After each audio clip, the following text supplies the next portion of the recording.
حمدا لمن هداني لسنة العدنان محمد المختار رحمۃ اللہ۔ آج کا ہمارا ٹاپک بہت اہم ہے، یہ ہے ٹاپک علم کا۔ اللہ سبحانہ وتعالیٰ ہم سے کہتے ہیں اس امت سے اقرأ بسم ربک الذی خلق۔ پہلی وحی جو اللہ سبحانہ وتعالیٰ ہمیں دیتے ہیں وہ کیا ہے؟ کیا لفظ ہے؟ اقرأ، پڑھو۔ تم وہ نیشن ہو جس کو کہا گیا کہ پڑھو، نالج سیکھ کرو۔ یہ ہمارا پہلا لفظ ہے جو ہم پہ اترا ہے ہمارے رب سے، تو کتنی اس کی اہمیت ہوگی۔ ایک اور جگہ پہ اللہ اپنے نبی سے فرماتے ہیں وَقُلْ رَبِّ زِدْنِي عِلْمًا، کہ اللہ میرے رب مجھے علم میں اضافہ فرما دے۔ یہ اضافہ کسی اور چیز میں نہیں، اللہ نے کہا، اللہ کہہ سکتے تھے یہاں پر مجھے تقوی میں اضافہ فرما، میرے رزق میں اضافہ فرما، لیکن قرآن کے اندر یہ صرف رسول صلی اللہ علیہ وسلم کو جو دعا سکھائی گئی ہے وہ یہ ہے کہ مجھے اضافہ فرما میرے علم میں، کیونکہ یہ علم جو ہے نا باقی چیزوں پہ بھی آپ کو پھر وہ چیز آپ کو اچیو کرا دیتی ہے، ان میں بھی آپ آگے بڑھتے ہیں۔ تو ایک اور جگہ پہ اللہ سبحانہ وتعالیٰ فرماتے ہیں، اس میں آپ کو یہ دلائل دے رہا ہوں کہ یہ علم کیوں اتنا امپورٹنٹ ہے۔ اللہ کہتے ہیں اعلم انہ لا الہ الا اللہ، یہ جان لو کہ وہی اللہ ہے، لا الہ الا اللہ، کہ اس کے علاوہ کوئی الہ نہیں۔ یہ اتنی بنیادی بات کہ لا الہ الا اللہ، اللہ نے کہا اس کو بھی کیا کہتے ہیں جان لو، نالج رکھو اس کی۔ اعلم، یہ نالج رکھو اس بات کی کہ لا الہ الا اللہ، کہ اللہ کے علاوہ کوئی خدا نہیں۔ ایک اور جگہ پہ سورہ آل عمران میں اللہ سبحانہ وتعالیٰ کہتے ہیں اسی بات کی ایکسٹینشن میں، اللہ کہتے ہیں کہ ملائکہ و اولو العلم، ملائکہ اولو العلم یہ گواہی دیتے ہیں کہ لا الہ الا اللہ۔ تو کتنا اللہ نے کتنا بڑا آنر رکھا ہے علم کا اور نالج کا۔ ایک اور جگہ پہ بقرہ میں، سورہ بقرہ میں تیسرے پیج پر اللہ کیا فرماتے ہیں کہ ہم نے آدم کو ملائکہ پہ ترجیح کیوں دی؟ اللہ کہتے ہیں وَعَلَّمَ آدَمَ الْأَسْمَاءَ كُلَّهَا، کہ ہم نے آدم کو علم سکھایا، ساری چیزوں کا نام بتا دیے۔ کس چیز پہ؟ پھر ان سے کہا کہ اب ملائکہ تم سے سجدہ کرو،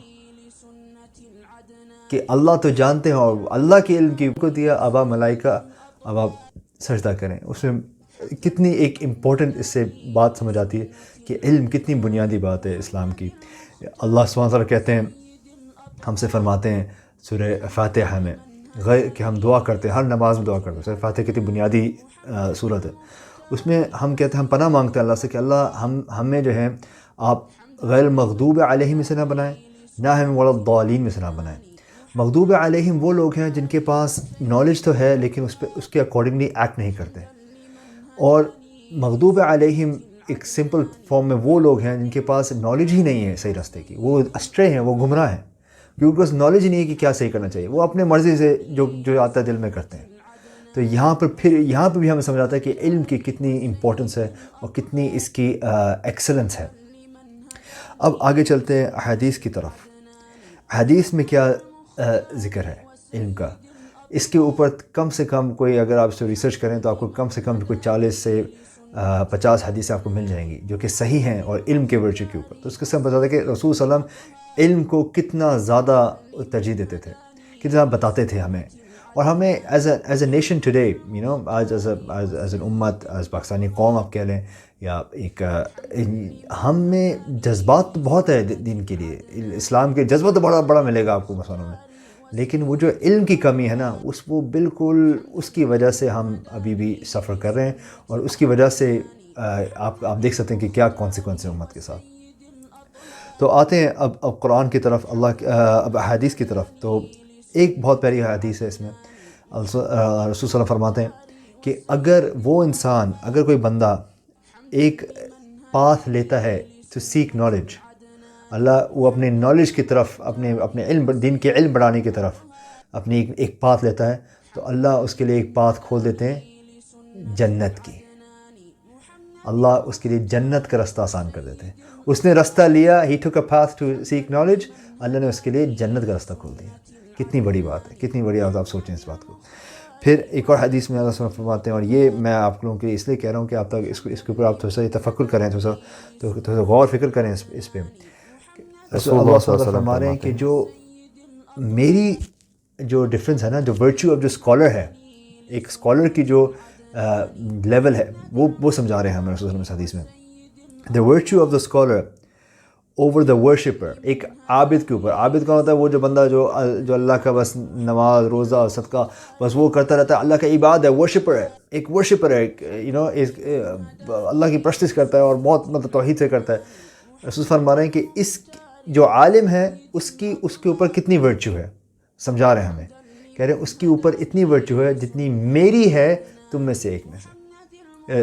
اپنے صحابہ کو بتا رہے ہیں کہ جو رسول کی جو درجہ ہے، اپنے صحابہ سے رسول کا درجہ بہت بڑا ہے نا، رسول کا تو ایک آخری نبی ہے، ان کا درجہ کمپیئر ٹو ہز صحابہ، اسے اتنا درجہ ہے ایک عالم کا کمپیئر ٹو دا عابد.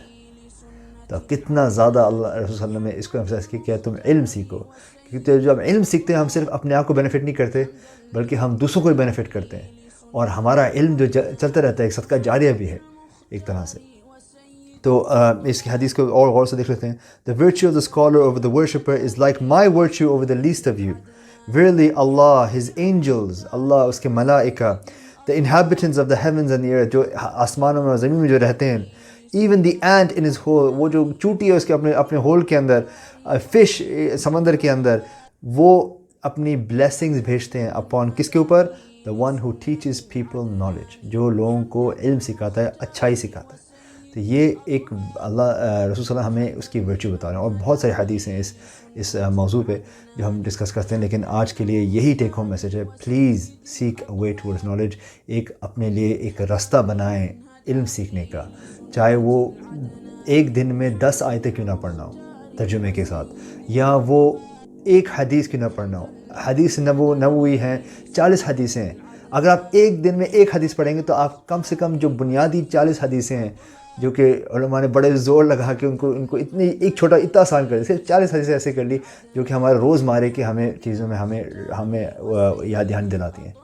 تو کم سے کم یہ خود سیکھ لیں, اپنے بچوں کو سکھا لیں, اپنے اہل و عیال کو سکھا لیں, تو انشاءاللہ اس کو بھی آگے لے کے چلیں گے. سبحانک اللہم و بحمدک ونستغفرک ونتوب الیک.